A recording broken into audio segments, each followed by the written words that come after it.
So Kash Patel recently went on Fox, and I want to check it out with you guys because he actually had a few very interesting things to say during this interview. So I won't hold you guys long. With that being said, let's dive in.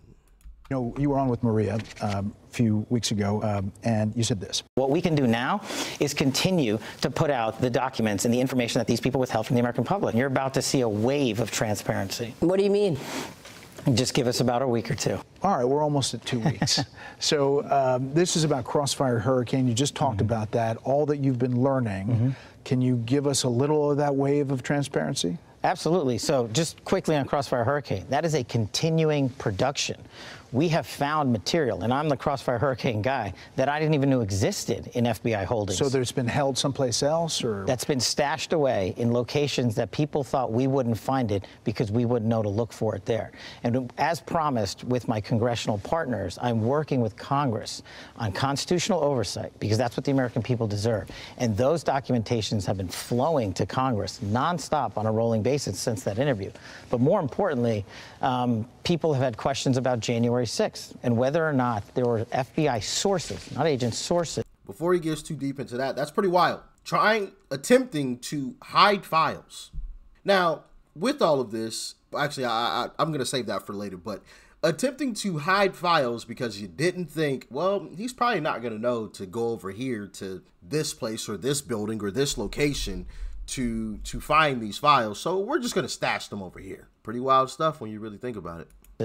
On the ground during January 6th. And I told you I would get you the definitive answer to that, and we have. And we are in the process, again, of working with our partners to divulge that information, and it is coming. And I will tell you this. The answer to that question will surprise and shock people because of what past FBI leaders have said about it. Former FBI Director Chris Wray eventually admitted to Congress there were 26 FBI confidential human sources in around the Capitol January 6th, but not actual agents. Can you say that's true? Are there more than that? What you're learning from that? I can say that that is definitely a piece of the truth. Why it took a ton of time for and questioning in Congress for the director to get that point is what I'm trying to eliminate from the FBI. If Congress asks you a question under oath, whether or not there were sources in around January 6th at the Capitol, you as the director of the FBI need to know that and not deflect and give a DC answer. You have to be prepared for that. And that's the answer we're giving. That's the answer Chris Wray should have given. And eventually everybody's going to know the whole picture. Yeah, because the American people deserve that. And look, no one's more frustrated than me. Remember, I was Chief of Staff of the Department of Defense on January 6th. We said that we were ready, and the president had previously authorized the National Guard to be there days in advance. I spent 2 years, a small fortune, grand juries, to testify to the truth. And what happens now, years later? We were right. Bowser and Pelosi rejected that offer. And instead of figuring out how to prevent security lapses like that ever again, the American public spent tens of millions of dollars and countless hours on TV listening to conspiracy theories because those in positions of leadership failed to tell the American public the truth. But there is a lot of conspiracy theories out there. There are. The Epstein thing, you dealt with Maria, you said, as far as you know. So it sounds like basically on the whole J6 situation, we're right. We're right. First off, yeah, Trump's request was denied. That is true. There were FBI agents on the grounds. We were right. And it sounds like it was almost a setup. It was basically a setup. So, hey, what do y'all think, man? Do you guys agree, disagree? Let me know. Talk to me. He killed himself. I'm telling you, he killed himself. The other thing on the internet is the Epstein files. What's the answer to that? The answer to that is the same as everything else. I'm not going to withhold information from the American public ever, but I'm also not going to rush to get it out there in a format in which they can't rely on it. So on the Epstein matter or any other matters, we are diligently working on that, and it takes time to go through years of investigations, years of political maneuvering, and years of cover-up to get the American people what they deserve. And that's what I'm going to give them on everything. Yeah. And if somebody says, how long is that going to take? You know, we always see investigations in Washington that end up in blue ribbon commissions, and it doesn't seem like anything comes from it. Do you think actual prosecutions will come from some of this stuff? I think from some of this stuff, when we go back and look at things like the pipe bomber case, the cocaine in the White House, January 6th, and Crossfire Hurricane, the prosecutorial decisions will lay at the Department of Justice. But we are rigorously investigating them, and I think we've developed some great leads. And I also think we're not going to wait for any blue ribbon commissions. That's up to Congress. If they want to do that, that's totally fine. They're a coordinate branch of government. But we've got answers coming on all these matters. It's interesting that he left the Epstein situation off that list of possible prosecutions coming. And I forgot about the cocaine in the White House, which is crazy, because it was cocaine in the White House. I mean, there was a hard substance in the White House.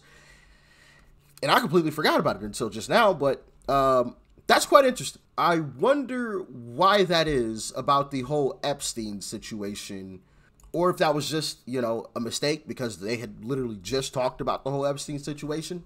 He kind of just like lumped all of those into the Epstein situation, along with the Epstein situation. I don't know. You guys let me know how you feel about that. But interesting stuff, man. Interesting stuff. You promise? I do. Your deputy, before he became deputy, said this. Like many people, I believe the FBI knows the identity of this pipe bomber on January 6th, 4 years ago, and just doesn't want to tell us because it was an inside job. Why didn't they find the bomber, the pipe bomber? You know, they know who the pipe bomber is. The FBI knows who it is. Does the FBI know who it is? The FBI, under me and Dan Bongino's leadership, has reestablished that investigations of great public importance that almost blew up the DNC and RNC in Washington, D.C., an area in which then Vice President Harris was in the vicinity of, is something that needs to be answered. And we learned that FBI leadership in the prior administration slow-rolled and basically shut that investigation off. So we turned it on. And we have some great leads, and Dan is actually going to talk about that when he does Fox and Friends tomorrow. Okay. You don't want to give us a little something? I can't get ahead of everybody. All right, all right. What did you make of your predecessor's walk on the beach with the shells 8647? You know, the FBI is bigger than any leader it's ever had or ever will have. And James Comey is a private citizen, and he can walk around the beach and talk about seashells and Crayola crayons for all I care about, and talk about how we're the conspiracy theorists. But I just remind the American people of one thing. When that man was the leader of the FBI, he perpetrated the largest criminal conspiracy, packaged political information from overseas, took it to a federal FISA court, and illegally surveilled a political opponent.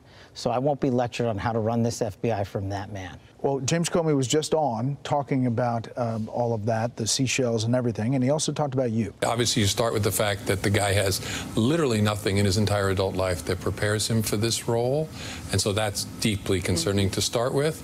In a way, I kind of a little bit sorry for the guy. He's barked at the FBI nonsense for years, and now he not only caught the car, he's got to drive the car, and so that is a daunting task for him. I hope he lets the career people do their jobs, but they've already forced out a bunch of good career people and sent a chill through the organization. That's James Comey. If he wants to come after me, no problem. I've been living rent-free in that guy's head for years, and that's just a bonus. Do you know how many copycats we've had to investigate as a result of that beachside venture from the former director? Is that right? Do you know how many agents I've had to take offline from chasing down child sex predators, fentanyl traffickers, terrorists? Because everywhere across this country, people are popping up on social media and think that a threat to the life of the President of the United States is a joke and they can do it because he did it.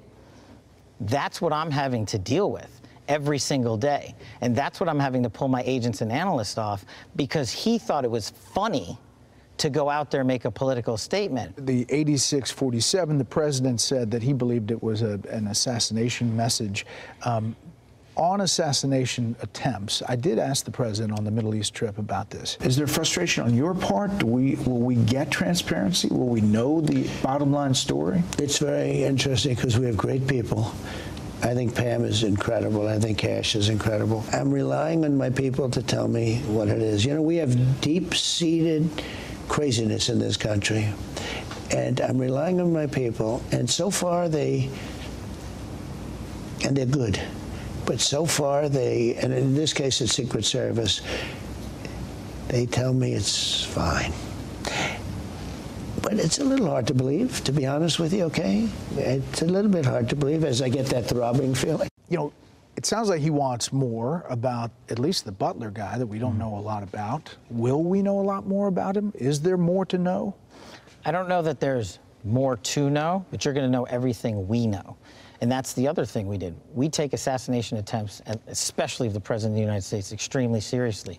And we don't feel that the American people have been given the information they need on that. And we're digging through the files, and we're getting them a more robust picture of what happened and whether or not there were any connections. I get all that, and I also understand investigations underway, and there's potential prosecutions for people who are living, but he's dead. And we knew a lot more about a lot of different people than we know about that guy. And you know, there's people that circulate all kinds of stuff, that it was an inside job or there was foreign influence or whatever. Can we say that it's not that? And that's a great example of people looking for things where things don't exist.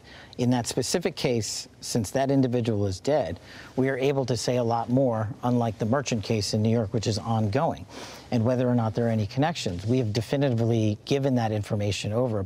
Director Patel, stand by if you would. Hey, Sean Hannity here. Hey, click here. So, quite interesting things, right? There's potential, probably prosecutions coming for a lot of different things. Like I said, the rumor that I had been hearing for a while now is this summer. That's when we'll start seeing some of those happen. So only time will tell. And I know the skepticism is there for a lot of folks, and it is there for me as well. But I hark back to what I said in a previous video. If we can't trust Kash and Dan Bongino, who else should we trust? These are two individuals that were outspoken about, you know, a lot of different things involved, you know, that involved this country and, you know, J6 and everything else. And they had their theories on what was going on and what was happening or what had happened, right? Two successful individuals who did not have to do this. If we don't trust them, then who do we trust? You know, so I'm going to give them both some grace, me personally. You guys can let me know in the comments if you agree, but I'm going to give them both some grace and some time, right? Because like I said, the rumor had been this summer, so I'll give them till the end of the summer to start seeing prosecutions and a lot more information come out. That's just my stance on it. Like I said, you can let me know how you feel about it in the comments. Now, in regards to knowing all of the information, and I said this maybe last year before Trump had even won. Matter of fact, no, I think I said it right after Trump had won. So in between Trump winning the presidency and before he was actually inaugurated, I said I would not be surprised if they are shredding and destroying documents as we speak before Trump takes office. I would not be surprised. So my thing is, maybe he's not lying. Maybe he's completely telling the truth, okay? And that is all he knows. What he just said. You know, the conspiracy theories aren't true. Everything's on the up and up. Maybe he is telling the truth because that's all the documents they have. That's all the information they have because everything else was destroyed. Everything else was shredded. What do y'all think? Let me know. Talk to me. I do think it's an interesting story, though. And like I said, I'm going to give them some grace until the end of the summer, and let's hope more comes out. But do you think it will? Do you think we'll see prosecutions? Let me know. Stay safe out there. Peace and love. I'm out.